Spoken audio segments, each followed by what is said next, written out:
The complete guide to performing the Der Eisendrache Easter egg solo for the first time. I'm going to hold your hand through the whole thing, don't you worry. If you don't want the whole video, I'm going to be posting the notes that I used in the description down below, just a big series of bullet points to have up on a second monitor. In this guide, I am using only classic gobblegums, more specifically anywhere but here. ABH teleports you to a random location, and you get 2 uses for each gum. We will use ABH as a way to leave the rocket test fire area for free as opposed to paying the 500 point fine. If you want to use megas, I'd recommend extra credit, who's keeping score, and any other gums that can give you points early. Perkaholic would also be a nice money save, and cashback may be a good backup. This is all about doing as much as you can as early as possible to make your life easier. Moving forward, I'm only going to talk about ABH. As soon as you spawn, grab the tram fuse, activate the landing pad, and start spinning the gobblegum machine for ABH. The early rounds are all about maximizing points. I've done a few strategies here on round 1. Number 1 is shooting each zombie 4 times and then knifing. Number 2 is only knifing and saving my ammo for round 2. Figure out what works for you. Rebuild barriers when you can until you hit the cap for the round. As round 2 begins, spin the gobblegum again if you need to and call the tram for a bonus power-up. The best options here are double points and max ammo. Insta-kill is actually a detriment. Try to line up the slow zombies for collateral points. At the end of round 2, save a zombie while you explore the map. You can go prone in front of perk machines for a bonus 100 points per machine. Don't buy quick revive here, it's not worth slowing down your early game. Buy the first door, crouch at mule kick for 100 points, then buy the second. If you have 2,000 points, buy the shotgun on the wall and the next door to the control center. If you have 1250 points and decent ammo in your pistol, you can consider buying the door. But if you don't want to get overwhelmed, just grab the shotgun on the wall. This thing is super strong, we're going to be using it all the way through. Before you go to the control center, activate the landing pad outside the clock tower, then look for your first rocket shield part. It can be in the clock tower, by the upper courtyard to clock tower stairs, or by the powered control center door. Either at the end of round 2 or in round 3, kill a zombie in front of this dragon bust. This will awaken it. You now need to feed 8 more zombies to the dragon. The bodies will slowly float up towards the mouth. Wait for the growl to finish before feeding another zombie. If you kill too soon, the dragon will skip it. Kite around the control center, repairing boards for extra points. After number 8, the dragon will breathe fire, turn to stone, and crumble.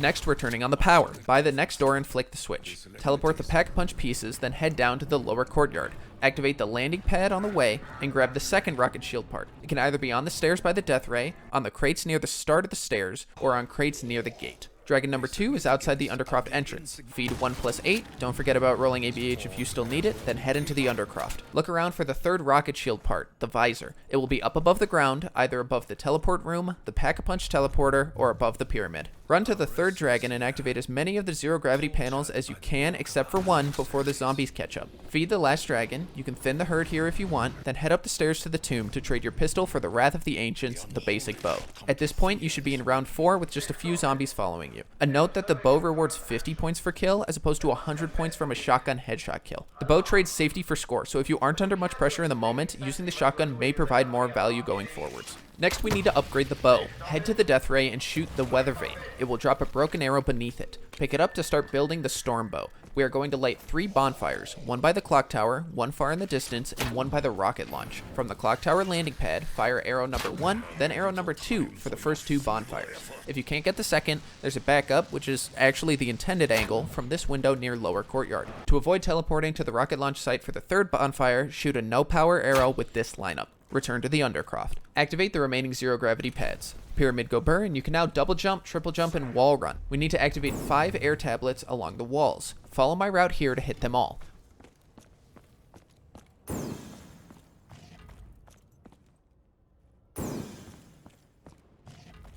While transferring at this point, make sure you have some lateral momentum so you'll grab the wall to run on. After activating all 5, drop and jump your way to the visor you spotted earlier. Build the rocket shield and equip it. At this point, you should have at least 2,000 points. If you need extra, repair some boards, and if you still can't make it, do this next part in a different order. Open the teleporter room doors and teleport to the rocket launch site. You can grab this plant for a free mega gobblegum later. I don't know why I keep doing it, because I never use it. Upon arriving, activate the landing pad and return to this electric urn. Kill the last zombie to flip the round. Dogs will spawn in either round 5 or 6, and they can't be used for soul harvesting, just the max ammo. Here's what to do on the zombie round that you get. Fill the urn by killing 5 zombies near it. Draw the bow back in the vicinity of the urn to add lightning to the tip of your arrow. You now need to shoot the bonfire again with this new lightning arrow. After lighting this first bonfire, use ABH to teleport out. There is the chance that your teleport puts you back into the rocket launch site, just pop it again. If you run out, take the Wonder Sphere or Teleporter. The other 2 urns are in the clock tower and in the window room above double tap. Head to the closest one and fill it with 5 kills. I prefer and recommend heading to the other urn now and filling it, then thinning the herd before shooting the bonfires.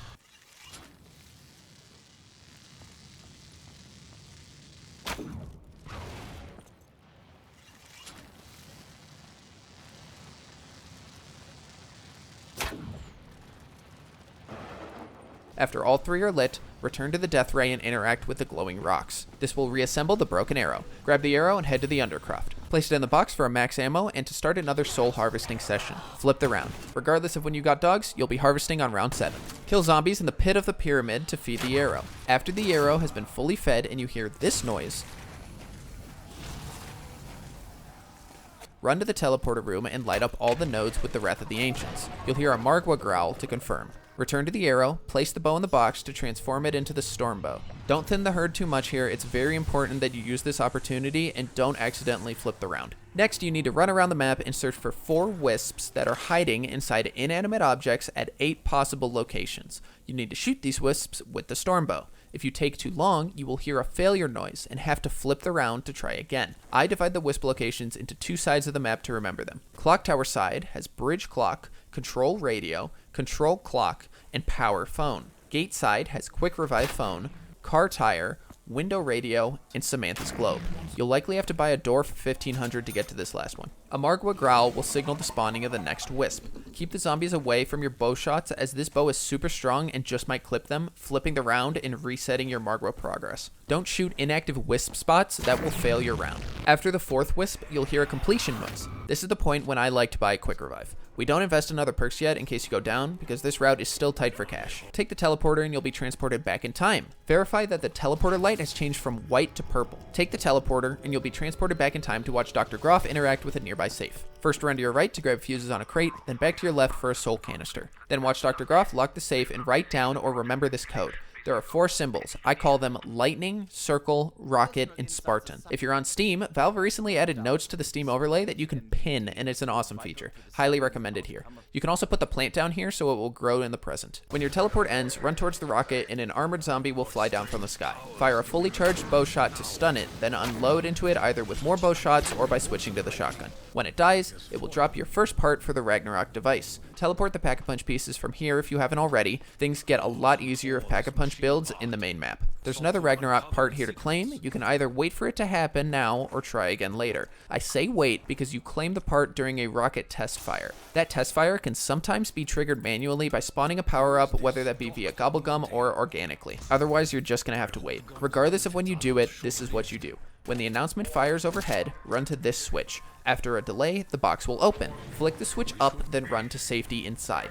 Use Tornado Storm bow shots to keep yourself safe. This console will gradually flash from full red to full green. When the test is complete, interact with the console, then grab the part that spawns in the teleporter. Don't be too slow here, it can cancel on you. ABH, Wonder Sphere, or teleport out. Run to the death ray, insert the fuses, toggle the ray to protect, then spend 1,000 points to activate it. Do not end the round. If you do, you'll have to be quick for this next part. Run to the computer outside the clock tower and enter the 3-symbol code from Dr. Groff's safe. If you get it right, you'll get a cheery noise.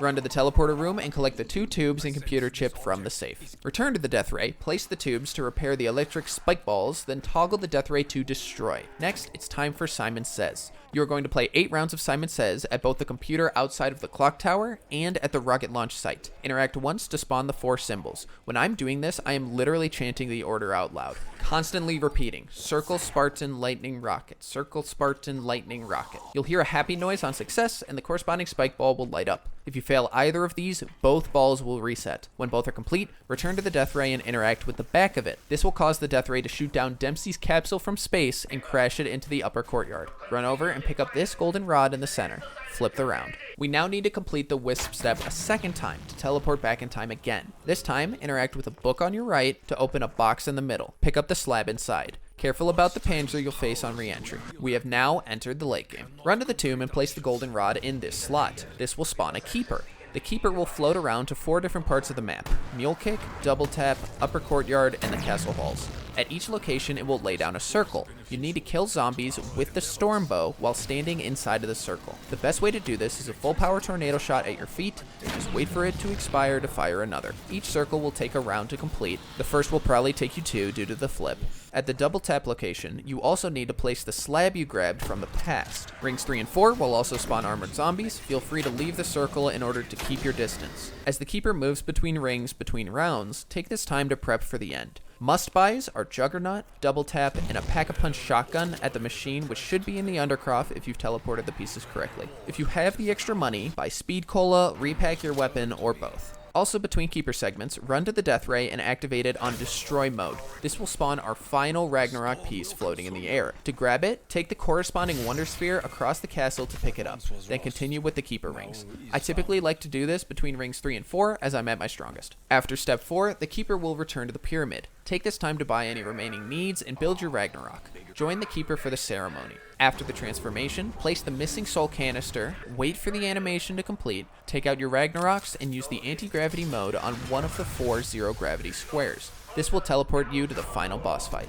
Consider waiting on this teleport if you don't have much bow ammo, like 20 or less. It's very important for survivability, and you want to be without restriction during this boss fight as there's no going back. Welcome to the final boss fight. Use tornado shots to protect yourself and basically stay away from anything that glows. When the white electricity spawns in the center, run up and slam your Ragnaroks down in anti-gravity mode. The keeper will slowly descend. Take this time to position yourself in front of it. When he becomes stunned by the Ragnaroks, an emblem on his chest will open up. Throw a tornado at your feet and spam his chest with arrows. After some time, he will recoil, and that's phase 1 done. If you don't drop the Ragnaroks in time, hide behind a pillar to evade his attack, and you can try to wait it out for his next attack, but you really can't afford to miss a phase. In phase 2, armored zombies will spawn. Make sure to keep your distance here. Tornado shot, run, repeat. I believe phase 2 spawns 3 panzers in total. After the panzers, it's the same process as phase 1. Survive with tornadoes, Ragnarok slam, stun, big damage on boss. Phase 3 is phase 2 with just a bit more. 1 extra panzer maybe will spawn. Same routine. You can also swap to the shotgun if you have enough distance and the panzers are caught in tornadoes. This thing can really pump some damage.